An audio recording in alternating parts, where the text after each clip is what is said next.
Hello, everyone, and welcome back to the Mr. English podcast. I am so happy to be here today with Peter for another great conversation. Today, we are going to talk about a very important topic for your future. We are going to discuss how English can help you in your work life. It is a pleasure to be here, Nicole, and I think this topic is perfect for our listeners. Many people study English because they want a better job or a promotion.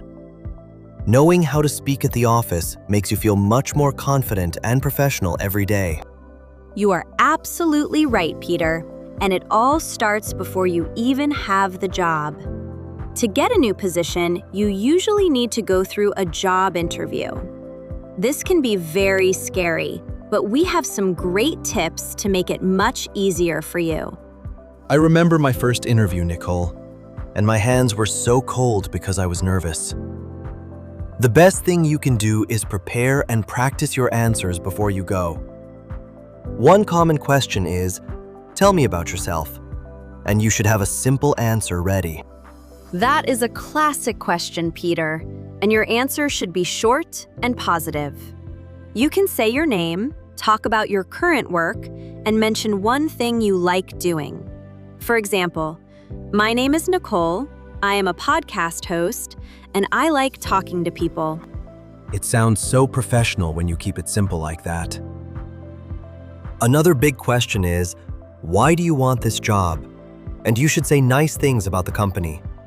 You can say you like their product or their coffee shop, and then talk about what you are good at. Exactly. And don't forget to smile, because a smile is friendly and shows you are a nice person. You should also wear nice clothes, like a clean shirt and pants, instead of your pajamas. At the end, always say thank you for your time, to be polite.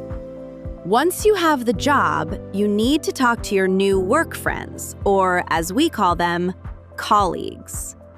It is so important to be friendly and polite to everyone you work with every day. You can start every morning by saying good morning and asking how they are doing. Being a good colleague means helping people and being nice when there is a problem. If your computer is not working, you should go to a desk and say, "Excuse me, can you help me please?"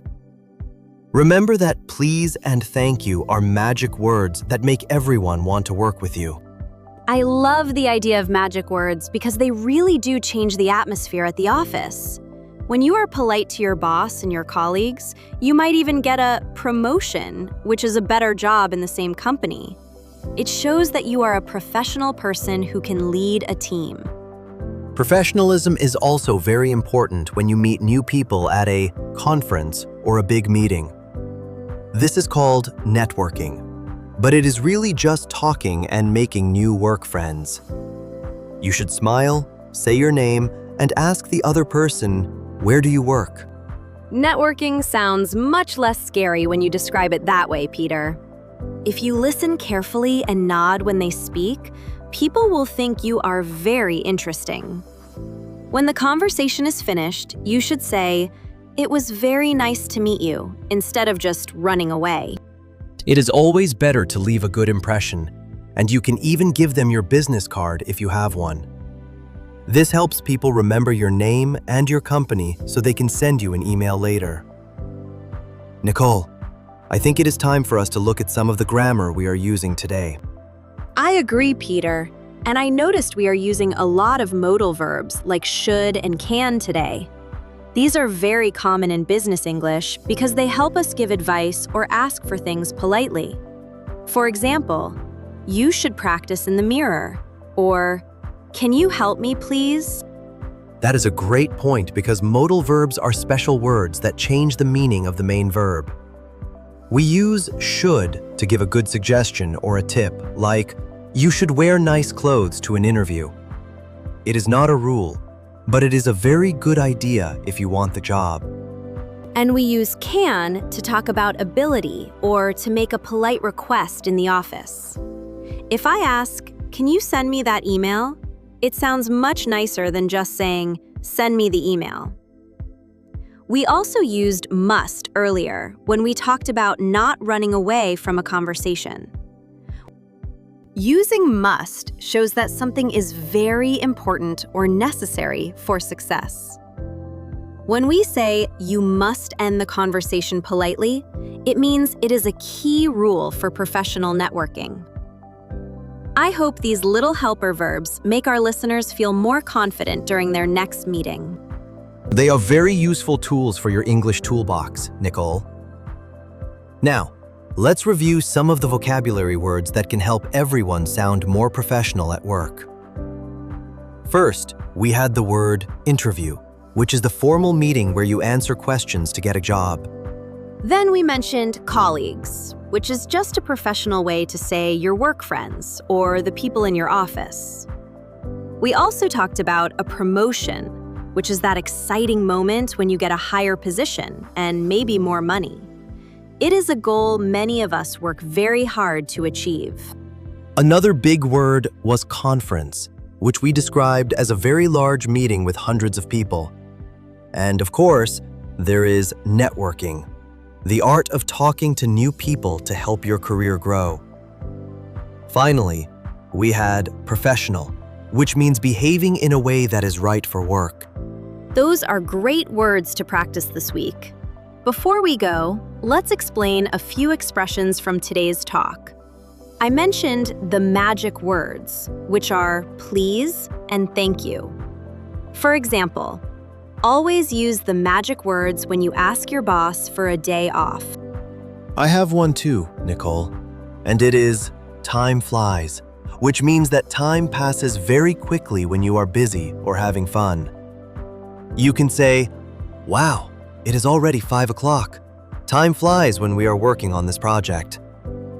It is a very common phrase to use at the end of the day.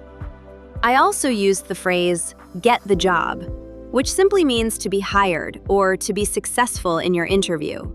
An example is, if you practice your English every day, you are more likely to get the job you want. It is a very positive and motivating thing to hear. My last expression is, it was nice to meet you, which is the perfect way to end a first conversation with a new person. You can say, it was nice to meet you. I hope we can work together again soon. It leaves everyone feeling happy and respected as they walk away. Well, Peter, I think we have given our listeners a lot of great advice for their careers today. Thank you so much for listening to Mr. English, and we hope you feel ready for your next big opportunity. If you enjoyed this episode, please click the like button and subscribe to our channel. It helps us so much when you share our podcast with your friends who are also learning English for work. We love being part of your learning journey and helping you reach your professional goals. Don't forget to check out our other episodes for more tips and funny conversations. Yes, please leave a comment below and tell us what your job is or what your dream job would be. We really enjoy reading your stories and seeing how you use your English in the real world.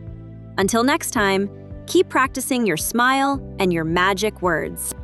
Goodbye, everyone, and good luck with your work this week. We are so proud of the progress you are making every single day. See you in the next episode. Bye-bye, everyone. See you soon. Goodbye, Peter. Goodbye.